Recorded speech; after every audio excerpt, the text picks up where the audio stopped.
Turning over an employee cost a company at least a year of that employee's salary. Now, if you go to BLS.gov, they'll tell you 12 to 18 months. Now, why is that important? It's because companies have no idea whatsoever how much it costs to actually lose even a decent employee.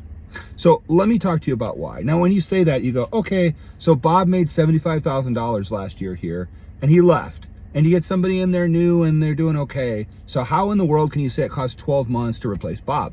Let's go over it.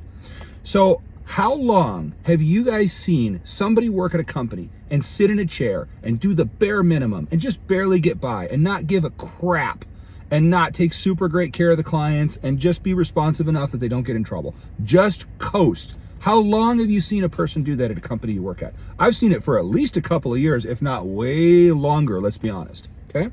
So that's the first thing. So you're losing a ton of money and productivity there. Okay, now where? Now, if Bob quits, then you're gonna have client relationships that are damaged because they're used to talking to that person. Believe me, people connect with people. Doesn't matter how good, bad, or ugly in between they are, people connect with people, and you lose that relationship, okay? Then you're gonna go to, if Bob leaves without trouble, meaning that it doesn't cost the company money in an EEO complaint, it's not a wrongful term if you let somebody go, it's not negative reviews on Google, Glassdoor, Fishbowl, Yelp, etc. Okay, if you do all of that and he just goes out and quits, now you have to pay somebody to write the ad, you have to pay somebody to post the ad, and by the way, that ad being posted costs money. It costs money on Indeed, LinkedIn, wherever you want to post it. That costs the company money to run that ad every day. And then you have to have somebody go through the resumes on there, make the selection, then you have to start interviews. So you're doing the phone screens for the interviews. And by the way, just to give you a little bit of scope, I'm in the employment market here. So if I post an ad for a job, and we have nationwide jobs for my company, 60 to 110 people will apply for those jobs per day. 60 to 110 is the metric we have right now. Think how crazy that is for somebody to have to sort through that to try to find 3 to 5 people to actually interview. It takes a lot of time. Yeah. Okay, so now you're doing the interviews and you do your phone screens, and then you're gonna have to set up the actual interviews. Now, when they come in, you guys see this at your companies. Do people get hired super quick? They don't. They don't.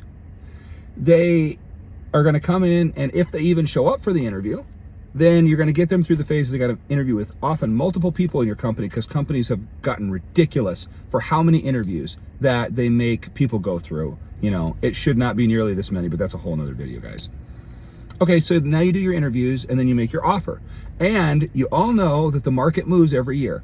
So you're gonna have to pay that new person probably 15% more than you're paying Bob just to come in. You lose Bob's institutional knowledge, you lose the client relationship that he had, and now you have to train somebody completely new.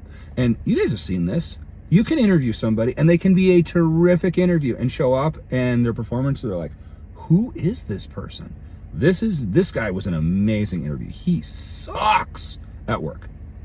Or you can get somebody and you're like, you know what, I just need to fill a seat. I gotta have somebody do this work. This person seems like the best choice I have, and you throw them in there, and then they do like surprisingly good. You're like, wow, Sally is like really good at this job. So you'd never know. So it's a crapshoot. You're rolling the dice when you get somebody in. You just make your best guess based on what you have in front of you.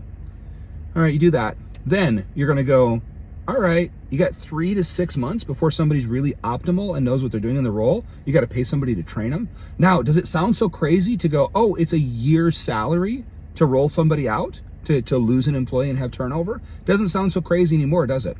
Okay, so let's really do this now. Let's go, how many people did your company have quit, lay off, or fire last year?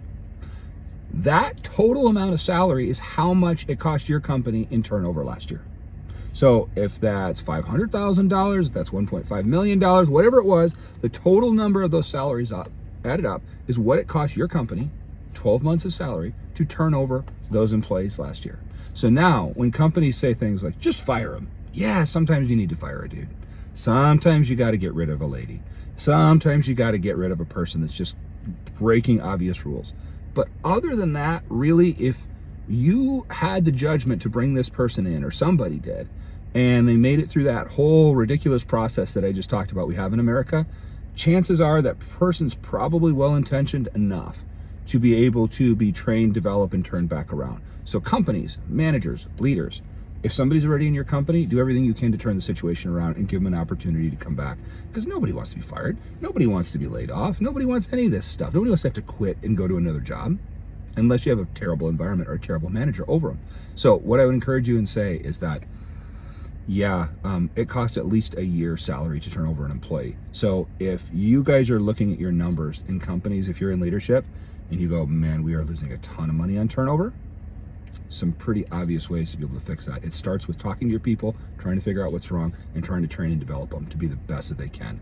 It's a human being. Give them a chance to turn things around. You'd want the same if you're in that position.